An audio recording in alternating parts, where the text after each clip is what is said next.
Hello, I'm John Smith. Welcome to the Psalming Effect. And I'm going to share with you from the book of Psalms, a meditation that I hope will be a blessing to you today and maybe throughout all this week if you want to spend some time in the psalm. I'm going to read a verse from Psalm 57, and it's verse 4. And this verse brings back some happy memories for me from my childhood. Well, maybe I should just warn you before I read it. You're going to wonder why this verse brings me happy memories, but I'll explain it soon enough. But here's what the verse says. Psalm 57 and verse 4. I lie down among lions that greatly devour human prey. Their teeth are spears and arrows, their tongues sharp swords. Wow, why would that psalm bring anybody happy memories from their childhood? Well, this summer we celebrated my mother's 90th birthday, and my sister and I were remembering some happy things that were a part of our childhood. And one of those things was my mom sitting with us late at night, like at bedtime, but before we were sent up to our beds. We sat on either side of my mom on the couch, and she would read to us from a big book of Bible stories. And one of my favorite stories that sticks in my mind is Daniel in the lion's den. And there are especially two scenes from that episode in the Bible that are very vivid in my mind. And maybe I should just remind us of the story first of how the whole incident goes. David was a young Jewish man who was in captivity. The whole nation of the Jews were in captivity, and he was in Babylon, and the king of Babylon was Darius. But Daniel had been promoted and was in a very high position in Babylon, and but as is not unusual in human relations, there were Babylonian officials and government people related to the king who were very jealous of Daniel. The king highly valued him, and so to them he was kind of an obstacle to them rising to the top as far as position and power. And they resented him simply because he was a foreigner, and they didn't like that, and they wanted to get rid of him. And so, the usual method in politics, I guess, to get rid of someone is to dig up some dirt on them, to go into their past and bring a skeleton out of the closet that would horrify everyone and disgrace them, and then they'd be removed, and then you could advance and take their place. But they weren't able to do that with Daniel. He was a man of great integrity and faithfulness to God. And in fact, this was part of the reason that the king, Darius, valued him and gave him a lot of power and position. So anyways, they had to figure out a way to bring Daniel down that was pretty sneaky and devious. And this is what they did, these Babylonian officials. They went to King Darius and they said, hey, here's a great idea. Why don't we make a decree that for the next 30 days, everybody in the land has to pray to no one except you, O King, Darius. So you can't pray to any god or to any other being except you. And if we catch anybody doing that, they're to be executed, thrown into a den of lions. And so Darius, being a king and thinking about his position and everything, and thinking about the fact that, I need to keep people loyal to me, and I don't want any conspiracies against me, and if there is anybody who's opposed to me, it'd be good to get them out of the way. So maybe this is a good idea, just to maybe make sure we we keep everybody faithful and loyal to me. So he said, yeah, that's a good idea. Go ahead and make that decree. So they did, and the king signed it.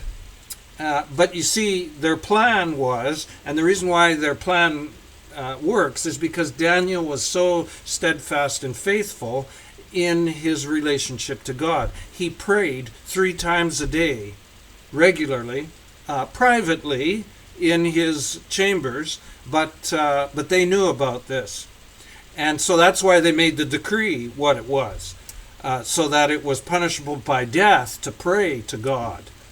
And of course, so then they went and they caught Daniel red-handed. It's not that Daniel wasn't aware of the decree, but Daniel was not going to let some human decree interfere with his faithful daily prayer relationship to God. And so they caught him red-handed and took him to King Darius and said, see, this man has broken the decree that you signed, and so now he's to be thrown into the den of lions, which he then was. But you probably know how the story goes. The tables actually get turned, and God sends an angel to shut the mouths of the lions, and overnight, while Daniel is trapped in that den of lions, he's kept safe. And in the morning, the king, distraught because he's certain he's lost Daniel to this, he comes rushing out and calls down, but Daniel declares, "Nope, my God has kept me safe." Yeah, and he sent an angel to shut the mouths of the lions. So Daniel is rescued from the den, and you see, the goal was to disgrace Daniel and bring him down, and instead what happens is the God of Daniel becomes exalted and is shown to be a good God, and Daniel's faithfulness is put on display as an example, really, to the whole kingdom.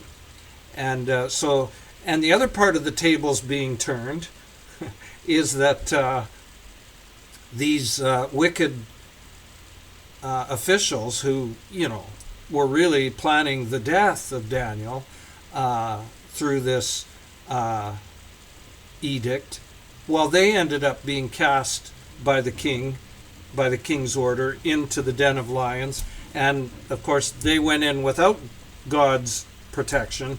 And Daniel chapter 6 describes that the hungry lions devoured them before they even hit the bottom of the pit. And, they were just torn to pieces by these lions. And so, but there's 2 scenes that always came to my mind when my mom read this to me as a child. And this is what this psalm reminds me of. These 2 scenes. The first scene is of Daniel sitting safely and unconcerned with a little bit of light coming from above, in and surrounded by lions in this lion's den. And the lions are just docile and placid and not showing any threat to Daniel at all. Now, I don't know exactly.